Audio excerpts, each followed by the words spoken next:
दोस्तों, यह क्लास 10 का विषय विज्ञान चैप्टर फर्स्ट है। इसके शॉर्ट वीडियो में आपके लिए बोर्ड एग्जाम के लिए इम्पोर्टेंट चीज़ें लेकर आया हूँ। अगर अच्छा लगे तो चैनल सब्सक्राइब करें। तो देखिए, इसमें है सबसे पहले भौतिक एवं रासायनिक परिवर्तन, यानी भौतिक परिवर्तन क्या होता है और रासायनिक परिवर्तन क्या होता है।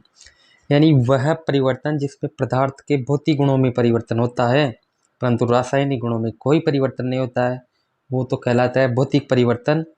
यानी ऐसा परिवर्तन जिसमें भौतिक गुणों में तो परिवर्तन हो जाए और रासायनिक गुणों में कोई भी फर्क न पड़े तो वो भौतिक परिवर्तन के अंदर आएगा। और इसमें उदाहरण के रूप में देखें तो जैसे बल्ब का जलना जैसे उसको बंद करेंगे तो वापस अपनी पूर्व वाली स्थिति में आ जाएगा, जलाएंगे तो वापस जल जाएगा। जैसे इसके अलावा जल में नमक का घोलना, इनमें रासायनिक परिवर्तन कुछ भी नहीं हुआ जबकि भौतिक परिवर्तन हुआ है। जल में नमक का घोलना यानी जल में नमक को घोल के वापस जल से नमक को निकाला भी जा सकता है। तो यानी एक वस्तु अपने दूसरे रूप में जाके वापस पहले वाले रूप में आ जाए तो वो कौन सा परिवर्तन कहलाएगा? भौतिक परिवर्तन। और रासायनिक परिवर्तन की बात करें तो ऐसा परिवर्तन जिसमें पदार्थ के रासायनिक गुणों में परिवर्तन होता है जबकि भौतिक गुण में कोई परिवर्तन नहीं होता, उसे रासायनिक परिवर्तन कहते हैं। अगर इसका उदाहरण ले तो जैसे दूध से दही बनना। क्या? दूध से दही बनना। दूध से दही बना सकते हैं लेकिन दही से वापस दूध नहीं बना सकते। यानी एक वस्तु अपने दूसरे रूप में जाने के बाद वापस पूर्व वाले रूप में नहीं आ सकती, तो वो कौन सा परिवर्तन होता है? रासायनिक परिवर्तन। इसके अलावा उदाहरण ले सकते हैं लकड़ी और कागज का जलना। यानी लकड़ी और कागज जलने के बाद अपने पूर्व वाले रूप में नहीं आ सकती है। अब चलते हैं नेक्स्ट पॉइंट पे। इसके अलावा भौतिक परिवर्तन और रासायनिक परिवर्तन में अपन समझते हैं इनमें अंतर। भौतिक परिवर्तन में पदार्थ के भौतिक गुण जैसे अवस्था, आकार आदि में परिवर्तन होता है, जबकि रासायनिक परिवर्तन में रासायनिक गुण तथा संगठन प्रारंभिक पदार्थ से पूर्णतया भिन्न हो जाते हैं। भौतिक परिवर्तन अस्थायी होता है, यानी अस्थायी होता है, यानी कुछ समय बाद वापस अपने पूर्व वाले रूप में आ जाता है। जबकि रासायनिक परिवर्तन स्थायी होता है, यानी ये एक बार चेंज होने के बाद वापस नहीं आता। भौतिक परिवर्तन इसमें नए पदार्थ का निर्माण नहीं होता है। जबकि रासायनिक परिवर्तन में नए पदार्थ का निर्माण होता है। जैसे दूध से नए पदार्थ दही का निर्माण हो गया। भौतिक परिवर्तन में इसमें पुनः प्रारंभिक पदार्थ प्राप्त हो जाता है, जबकि रासायनिक परिवर्तन में पुनः उसका प्रारंभिक पदार्थ प्राप्त नहीं होता है। इसमें उदाहरण बता दिया आपको। अब चलते हैं नेक्स्ट पॉइंट पे, रासायनिक अभिक्रिया। यानी रासायनिक अभिक्रिया क्या है? यानी ऐसे परिवर्तन जिसमें नए गुणों वाले पदार्थों का निर्माण होता है उसे रासायनिक अभिक्रिया कहते हैं, अथवा रसायनों से संबंधित अभिक्रिया को रासायनिक अभिक्रिया कहते हैं। यानी ऐसा परिवर्तन जिसमें नए गुण वाला पदार्थ का निर्माण हो जाए या रसायन से संबंधित कोई अभिक्रिया हो, वह रासायनिक अभिक्रिया कहलाती है। ये ऐसे पदार्थ जो किसी रासायनिक अभिक्रिया में हिस्सा लेते हैं उन्हें अभिकारक कहते हैं, तथा ऐसे पदार्थ जिनका रासायनिक अभिक्रिया में निर्माण होता है उन्हें उत्पाद कहते हैं। यानी जो पदार्थ रासायनिक अभिक्रिया में भाग लेते हैं उन्हें अभिकारक, तथा जिनका निर्माण होता है उन्हें उत्पाद कहते हैं। यानी जो LHS यानी बाईं तरफ आते हैं वह अभिकारक, तथा RHS यानी दाईं तरफ आते हैं वह उत्पाद कहलाते हैं। उदाहरण जैसे भोजन का पाचन रासायनिक अभिक्रिया है, श्वसन की क्रिया भी रासायनिक अभिक्रिया है, लोहे पर जंग लगना रासायनिक अभिक्रिया है, मैग्नीशियम पित्ते का जलना रासायनिक अभिक्रिया है, दूध से दही बनना रासायनिक अभिक्रिया है, और भोजन को पकाने की प्रक्रिया भी रासायनिक अभिक्रिया है। रासायनिक अभिक्रिया को पहचानने के तरीके देखें तो इनमें अवस्था में परिवर्तन हो जाता है, रंग में परिवर्तन। जैसे अवस्था में परिवर्तन की बात करें तो रासायनिक अभिक्रिया में अवस्था में परिवर्तन, यानी रासायनिक अभिक्रिया में अवस्थाओं का परिवर्तन होता है। जैसे मैग्नीशियम पित्ते को ऑक्सीजन की उपस्थिति में जलाने पर मैग्नीशियम चूर्ण का निर्माण होता है, यानी अवस्था में इसके परिवर्तन हो गया। और इसकी समीकरण की बात करें तो 2Mg+O2 2MgO, यानी ये मैग्नीशियम के फित्ते पर जलने पर मैग्नीशियम ऑक्साइड का निर्माण हो रहा है, तो यह रिएक्शन इम्पोर्टेंट है। और रंग में परिवर्तन, इससे क्या? रंग में परिवर्तन। तो रासायनिक अभिक्रिया में रंग का परिवर्तन होता है। कॉपर सल्फेट का विलयन का रंग नीला होता है, परंतु लोहे की कीले डालने पर उसका रंग भूरा हो जाता है। अतः रासायनिक अभिक्रिया में रंग का परिवर्तन होता है। यानी हम कह सकते हैं कि रासायनिक अभिक्रिया में रंग का परिवर्तन होता है। इसके अलावा अगर बात करें तापमान की, तो रासायनिक अभिक्रिया में ताप का परिवर्तन होता है। तनु सल्फ्यूरिक यूरिक अम्ल में दानेदार जिंक डालने पर पात्र गर्म हो जाता है, तो अभिक्रिया में तापमान का परिवर्तन हुआ। यानी रासायनिक अभिक्रिया में रंग भी चेंज होता है और तापमान भी चेंज होता है। गैस की बात करें तो रासायनिक अभिक्रियाओं में गैस का उत्सर्जन होता है। तनु सल्फ्यूरिक अम्ल में दानेदार जिंक डालने पर हाइड्रोजन गैस बाहर निकलती है।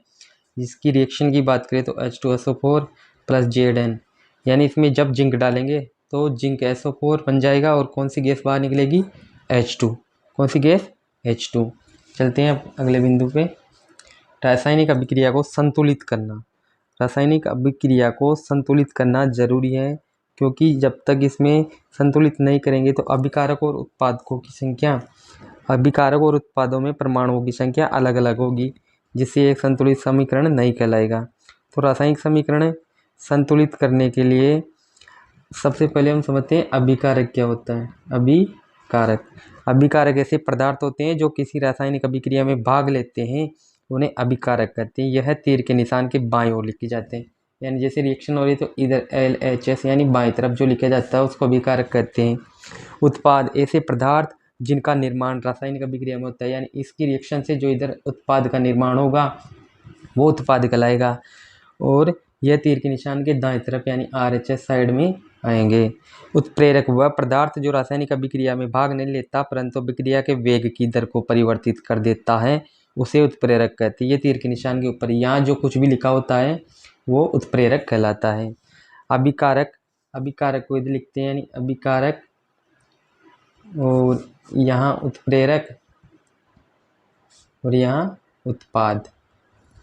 तो रासायनिक समीकरण भी दो प्रकार की होती है, एक संतुलित और असंतुलित। असंतुलित रासायनिक समीकरण को हम कंकालिक रासायनिक समीकरण भी कहते हैं। तो संतुलित समीकरण जब किसी रासायनिक अभिक्रिया में अभिकारक और उत्पाद के परमाणुओं की संख्या तथा उनका परमाणु भार एक समान हो तो उसे संतुलित समीकरण कहते हैं। जैसे C+O2, तो इधर बनेगा CO2, यानी इधर कार्बन एक है, दाईं तरफ भी एक है, इधर ऑक्सीजन 2 है, इधर ऑक्सीजन 2 है, यानी दोनों तरफ परमाणुओं की संख्या समान है। तो ये कौन सी समीकरण है? एक संतुलित समीकरण है। आगे चलते हैं असंतुलित समीकरण, यानी ऐसी समीकरण जिसमें अभिकारकों तथा उत्पादों के मध्य आयनों की संख्या समान नहीं हो तो वह असंतुलित समीकरण कहलाता है। जैसे H2+O2 H2O। इसमें देखिए इधर H2 है, इधर भी H2 है, इधर ऑक्सीजन 2 है, इधर ऑक्सीजन 1 है, तो कौन सी समीकरण है? असंतुलित। इसको संतुलित करने के लिए यहाँ 2 लगाना पड़ेगा, तो यहाँ हाइड्रोजन 4 हो जाएंगे, तो यहाँ भी 2 लगाना पड़ेगा। अब ये कौन सी समीकरण हो गई? संतुलित। आगे चलते हैं। रासायनिक समीकरण को संतुलित करने की हिट एंड ट्रायल विधि, यानी रासायनिक समीकरण को जब हम संतुलित करते हैं तो उसके लिए एक विधि है हिट एंड ट्रायल विधि। इसमें कुछ चरण के अंदर रासायनिक समीकरण को संतुलित करते हैं। जैसे मान लो एक अभिक्रिया ले लेते हैं अपन H2+O2, तो इधर बन रहा है इसमें H2, इसको अपन को संतुलित करना है। तो इसमें चरण फर्स्ट में क्या करेंगे? चरण फर्स्ट में अपन इसमें कर लेंगे H2 को ब्रैकेट में लिखेंगे, O2 को भी ब्रैकेट में लिखेंगे और इधर H2O को भी ब्रैकेट में लिखेंगे। नेक्स्ट स्टेप यानी चरण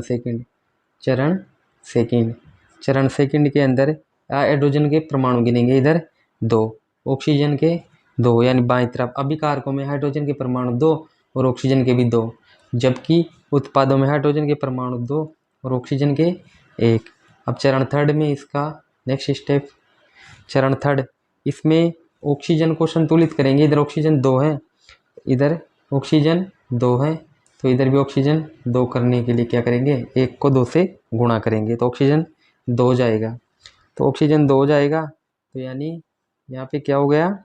H2+O2, तो H2O, यानी ये 2 से गुणा हो गया। जैसे 2 से गुणा हुआ तो हाइड्रोजन भी यहाँ 2 से गुणा हो गया, तो हाइड्रोजन कितना हो गया? 4, और इधर हाइड्रोजन कितना था? 2। तो इसको संतुलित करने के लिए क्या करेंगे?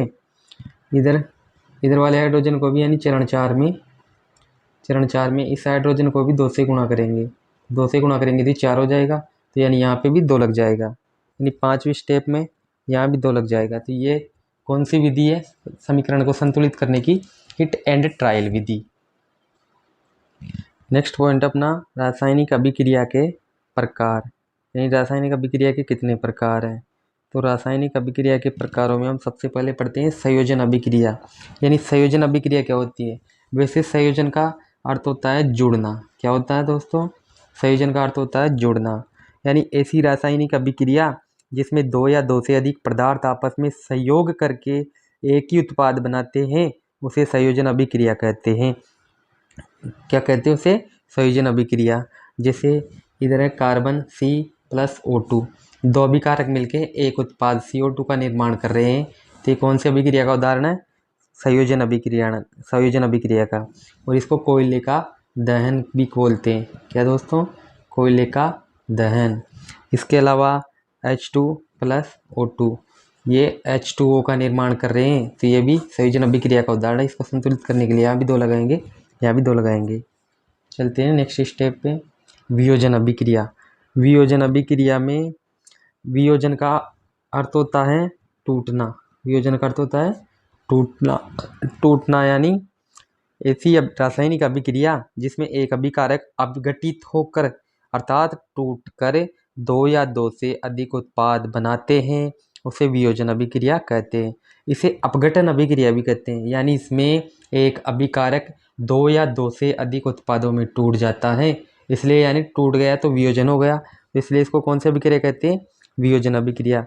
अगर इसके उदाहरण की बात करें तो जैसे FeSO4, तो इसके टुकड़े करेंगे उष्मा की उपस्थिति में, इसके ये टूटेगी तो क्या बनेगा? Fe2O3 + SO2 + SO3।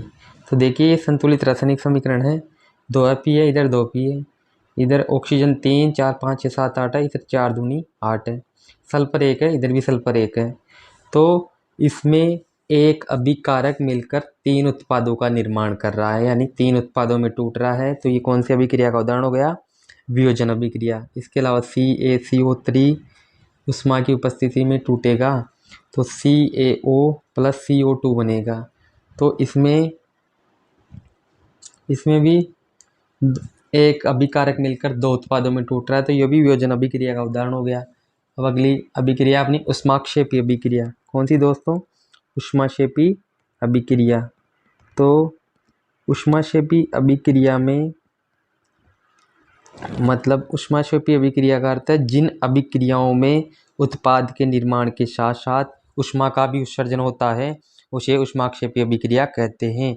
यानी ऐसी अभिक्रिया जिसमें उत्पाद तो बनता ही है, उसके साथ साथ ऊष्मा भी बाहर निकलती है, ऊष्माक्षेपी अभिक्रिया कहलाती है।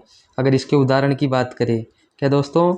इसके उदाहरण की बात करें, जैसे साग सब्जियां है ना, जब सड़ जाती है तो विघटित होकर कंपोस्ट बनता है, तो उनसे गैस बाहर निकलती है, तो उसमें ऊष्मा बाहर निकल रही है, तो कौन सी अभिक्रिया का उदाहरण है? ऊष्माक्षेपी। इसके अलावा शोषण की प्रक्रिया में CO2 बाहर निकलती है।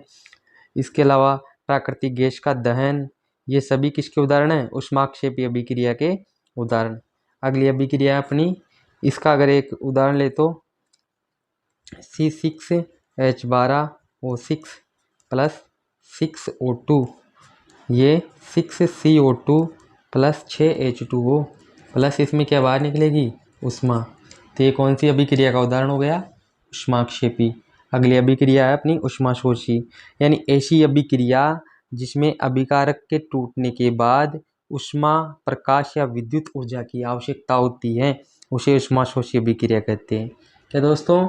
ऐसी अभिक्रिया जिसमें अभिकारक के टूटने के बाद ऊष्मा, प्रकाश या विद्युत ऊर्जा की आवश्यकता होती है ऊष्माशोषी अभिक्रिया कहलाती है। अगर इसके एग्जाम्पल की बात करें तो देखिए NO, 2 NO N2 + O2, तो इसमें क्या निकल रही है? ऊष्मा की आवश्यकता हो रही है, इसमें ऊष्मा की आवश्यकता हो रही है, यानी माइनस का चिन्ह है तो यहाँ आवश्यकता हो रही है। तो ये कौन सी अभिक्रिया का उदाहरण है? ऊष्माशोषी। इसमें यहाँ प्लस तो ऊष्मा था तो ऊष्मा बाहर निकल रही थी, तो ऊष्माशोषी अभिक्रिया का उदाहरण हो गया।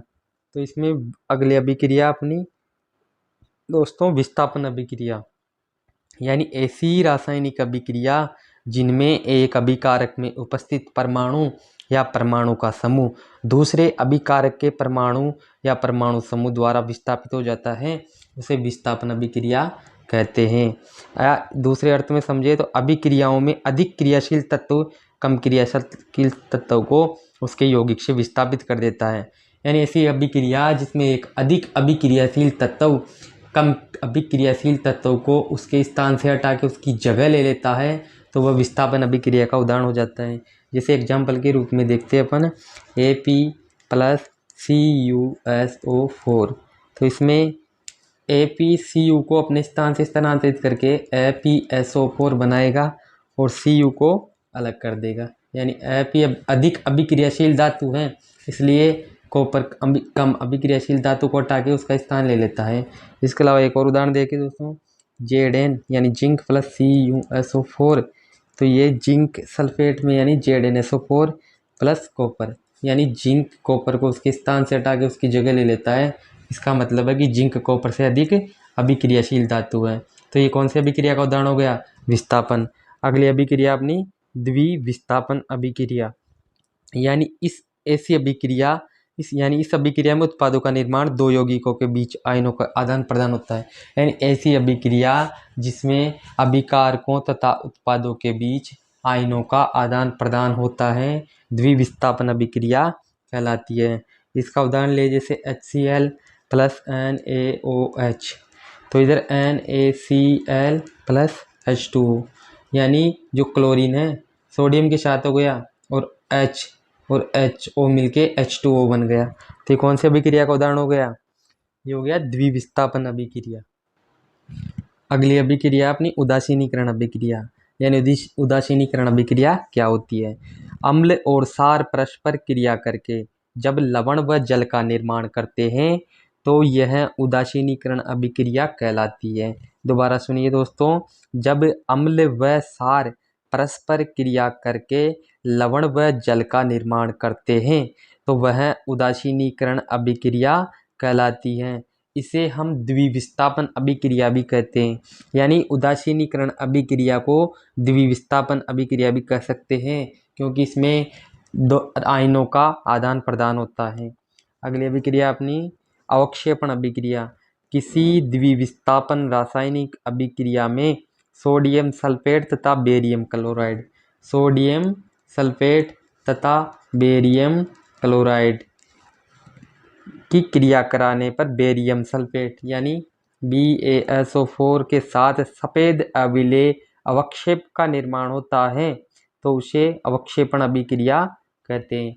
यानी ऐसी अभिक्रिया जिसमें अवक्षेप अविलेय पदार्थ बाहर निकलता है, अवक्षेपण अभिक्रिया कहलाती है। अगली अभिक्रिया अपनी उपचयन। उपचयन को हम ऑक्सीकरण या इंग्लिश में ऑक्सीडेशन अभिक्रिया भी कहते हैं। यानी उपचयन ऐसी अभिक्रिया होती है जिसमें ऑक्सीजन, जब पदार्थ में ऑक्सीजन की वृद्धि होती है तथा हाइड्रोजन की कमी, यानी ऑक्सीजन की तो वृद्धि और हाइड्रोजन की कमी होती है, तो वो कौन सी अभिक्रिया कहलाती है? उपचयन या ऑक्सीकरण या ऑक्सीडेशन, जिसमें परमाणु आयन या अणु इलेक्ट्रॉन त्यागता है। यानी इसमें परमाणु आयन या अणु इलेक्ट्रॉन त्यागता है, जिससे विद्युत ऋणी तत्वों का संयोग होता है और विद्युत धनी तत्वों का निष्कासन होता है। इसके उदाहरण की बात करें तो जैसे C+O2 CO2, तो इसमें इधर कार्बन अकेला है, इधर इसमें ऑक्सीजन का योग हो गया, यानी ऑक्सीजन की वृद्धि हो गई। तो ये कौन सी अभिक्रिया का उदाहरण है? ऑक्सीडेशन यानी ऑक्सीकरण अभिक्रिया। इसके अलावा देखिए 2Cu+O2, तो इधर कॉपर अकेला था, इधर इसमें ऑक्सीजन की वृद्धि हो गई, तो ये कौन सी अभिक्रिया का उदाहरण हो गया? उपचयन या ऑक्सीकरण। इसके अलावा Na, तो इधर Na प्लस हो गया, प्लस जब लगेगा जब ये इलेक्ट्रॉन त्यागेगा, यानी इलेक्ट्रॉन का त्याग कर दिया तो ये कौन, इसमें धनायन बन गया, तो ये ऑक्सीकरण अभिक्रिया का उदाहरण हो गया। अगली अभिक्रिया अपनी अपचयन या रिडक्शन, इसको इंग्लिश में बोलते हैं रिडक्शन। यानी जब किसी पदार्थ में ऑक्सीजन की कमी, यानी ऑक्सीजन की कमी तथा हाइड्रोजन की वृद्धि होती है तो वह अपचयन अभिक्रिया कहलाती है। यानी जब ऑक्सीजन में तो वृद्धि हो, नहीं ऑक्सीजन में तो कमी हो और हाइड्रोजन में वृद्धि हो, तो वो अपचयन अभिक्रिया कहलाती है। तथा इसमें परमाणु आयन या अणु द्वारा इलेक्ट्रॉन ग्रहण किया जाता है। ऑक्सीकरण में तो इलेक्ट्रॉन त्याग रहा था परमाणु, जबकि इसमें इलेक्ट्रॉन ग्रहण करेगा और विद्युत ऋणी तत्वों का निष्कासन होगा, जिससे विद्युत धनी तत्वों का संयोग होगा। जैसे एग्जाम्पल 2MgO, तो इधर Mg 2Mg+O2, यानी इधर Mg ऑक्सीजन का योग था, तो इधर ऑक्सीजन की कमी हो गई। तो जब ऑक्सीजन की कमी हो गई तो कौन सी अभिक्रिया का उदाहरण हो गया? अपचयन अभिक्रिया का। चलते हैं दोस्तों, अपनी नेक्स्ट अभिक्रिया कौन सी है? रेडॉक्स या अपौपचय अभिक्रिया। रेडॉक्स या अपौपचय अभिक्रिया यानी ऐसी अभिक्रिया रेडॉक्स। रेडॉक्स का मतलब है रेड यानी रिडक्शन, रेड यानी रिडक्शन, रिडक्शन यानी अपचयन अभिक्रिया, और ऑक्स यानी ऑक्सीडेशन, ऑक्स यानी ऑक्सीडेशन यानी ऑक्सीकरण या उपचयन अभिक्रिया। यानी ऐसी अभिक्रिया जिसमें उपचयन तथा अपचयन दोनों साथ साथ होते हैं रेडॉक्स अभिक्रिया कहलाती है। यानी उपचयन तथा अपचयन यानी ऑक्सीकरण तथा अपचयन दोनों साथ साथ हो जाए तो वो रेडॉक्स अभिक्रिया का उदाहरण होगा। तो ये इंपॉर्टेंट भी है दोस्तों। तो इसमें क्या है कि जैसे इसका उदाहरण ले लेते हैं अपन, CuSO4 प्लस Fe। तो इसमें FeSO4 प्लस Cu। तो इसमें देखते हैं ऑक्सीजन की कमी किधर हो रही है। तो यहाँ कॉपर सल्फेट था, यहाँ अकेला कॉपर रह गया है, तो ऑक्सीजन की कमी हो रही है। तो इधर क्या हो रहा है? अपचयन। क्या हो रहा है? अपचयन। इधर Fe अकेला था, इधर ऑक्सीजन की वृद्धि हो गई, तो यहाँ क्या हो रहा है? उपचयन या ऑक्सीकरण, उपचयन या ऑक्सीकरण। तो ये रेडॉक्स अभिक्रिया का एक उदाहरण हो गया। चलते हैं नेक्स्ट टॉपिक अपना, या इसमें समझना चाहिए ऑक्सीकारक क्या होता है। वह पदार्थ जो दूसरे पदार्थों का ऑक्सीकरण एवं स्वयं का अपचयन करते हैं उसे ऑक्सीकारक कहते हैं। क्या? वह पदार्थ जो दूसरे पदार्थों का ऑक्सीकरण एवं स्वयं का अपचयन करते हैं उसे ऑक्सीकारक कहते हैं। अपचय क्या हो गया ये? ऑक्सीकारक, ऑक्सीकारक। अब चलते हैं अपचायक। अपचायक क्या होता है? यानी वह पदार्थ जो दूसरे पदार्थों का अपचयन एवं स्वयं का ऑक्सीकरण करते हैं उसे अपचायक कहते हैं। वह पदार्थ जो दूसरे पदार्थों का अपचयन एवं स्वयं का ऑक्सीकरण करते हैं उसे अपचायक कहते हैं। नेक्स्ट बिंदु है अपना संक्षारण।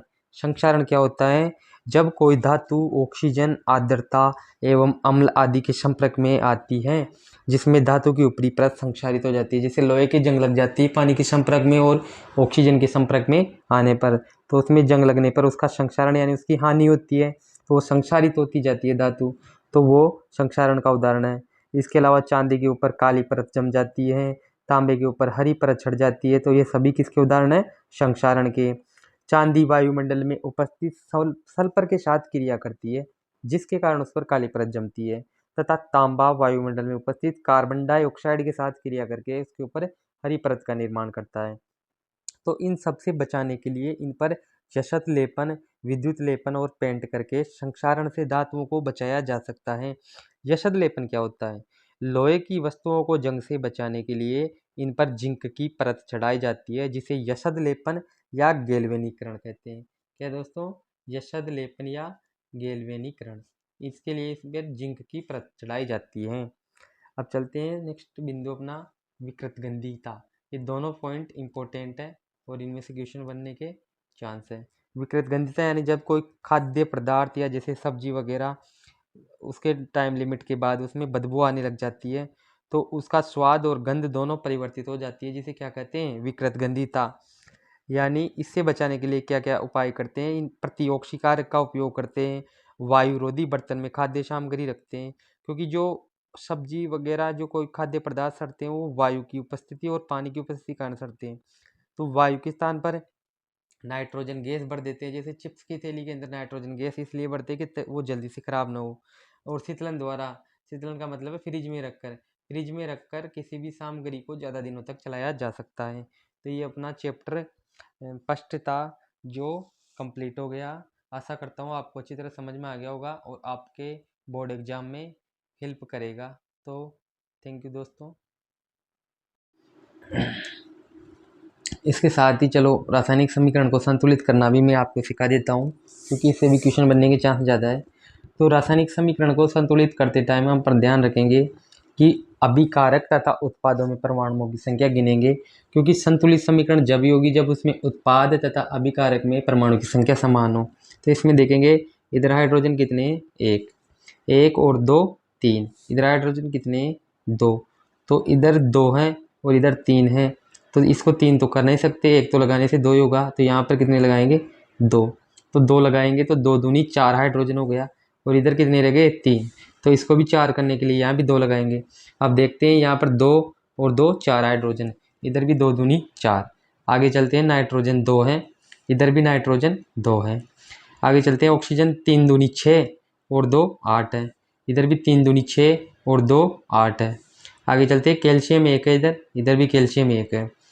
और तो सब देख लिया अपने। इसका मतलब इसको संतुलित करने के लिए यहाँ पर भी 2 लगाया और इधर H2O के भी 2 लगाया, यानी इसमें यहाँ पर भी 2 लगाना पड़ा और यहाँ भी 2 लगाना पड़ा।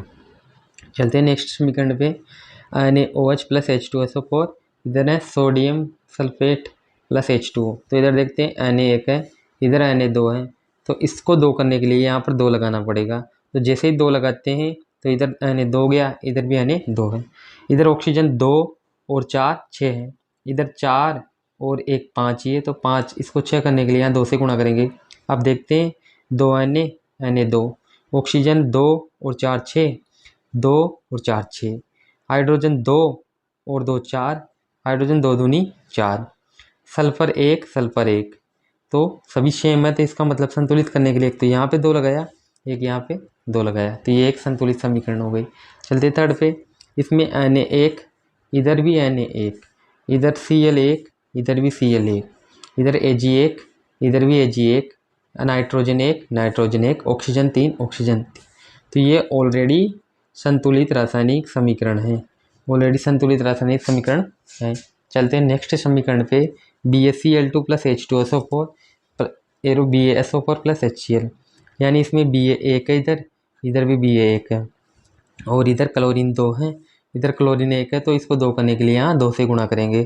तो देखते हैं, Ba1 barium 1, chlorine 2 chlorine 2, hydrogen 2, इधर भी hydrogen 2, sulphur 1 sulphur 1, oxygen 4 oxygen 4, यानी इसको संतुलित करने के लिए यहाँ पर 2 लगाना पड़ेगा। चलते नेक्स्ट समीकरण अपनी, यहाँ पे देखिए Pb1, इधर भी Pb1, ऑक्सीजन 1, इधर ऑक्सीजन 2 है, तो इसको 2 करने के लिए यहाँ पर 2 लगाना पड़ेगा। तो जैसे ही यहाँ पे 2 लगाया तो Pb भी 2 हो गए, तो Pb को 2 करने के लिए यहाँ भी 2 करना पड़ेगा, क्योंकि इधर Pb1 रह गया था। अब देखते हैं दोबारा, 2 Pb, इधर 2 Pb, इधर 2 ऑक्सीजन, इधर भी 2 ऑक्सीजन, इधर कार्बन 1, तो इधर भी कार्बन 1, तो यानी इसको संतुलित करने के लिए एक तो यहाँ पे 2 लगाना पड़ा, एक यहाँ पे 2 लगाना पड़ा। चलते हैं नेक्स्ट समीकरण पे, यहाँ पे फेरस 2 है, इधर फेरस 1 है, तो इसको 2 करने के लिए यहाँ 2 लगाना पड़ेगा। चलते हैं, ऑक्सीजन 3 है, इधर भी ऑक्सीजन 3 है, इधर एल्यूमिनियम 1 है, इधर एल्यूमिनियम 2 है, तो इसको 2 करने के लिए यहाँ 2 लगाना पड़ेगा। अब दोबारा देखते हैं, फेरस 2 ऑक्सीजन 3 एल्यूमिनियम 2, यानी इसको संतुलित करने के लिए एक तो यहाँ पे 2 लगाना पड़ा, एक यहाँ पे 2 लगाना पड़ा। चलते हैं अगली समीकरण अपनी, मैग्नीशियम यानी Mn, इधर 1, इधर Mn1, इधर ऑक्सीजन 2, इधर ऑक्सीजन 1, तो इसको 2 करने के लिए यहाँ 2 से गुणा करना पड़ेगा। जैसे 2 से गुणा किया तो हाइड्रोजन इधर 1 है और इधर हाइड्रोजन 2 दूनी 4 है, तो इसको 4 करने के लिए यहाँ पर 4 करना पड़ेगा। तो 4 किया यहाँ पे, तो यहाँ पे 4 किया तो हाइड्रोजन 4 हो गए, तो क्लोरीन 4, तो क्लोरीन 2 और 2 4। दोबारा देखते हैं, मैग्नीज 1, इधर भी मैग्नीज 1, ऑक्सीजन 2, इधर भी ऑक्सीजन 2, हाइड्रोजन 4, तो 2 दूनी 4, इधर हाइड्रोजन, क्लोरीन 4, तो इधर क्लोरीन 2 और 2 4। तो ये हो गए संतुलित रासायनिक समीकरण। तो आपके रासायनिक समीकरणों को संतुलित करना अच्छी तरह आपका आ गया होगा। तो थैंक यू दोस्तों।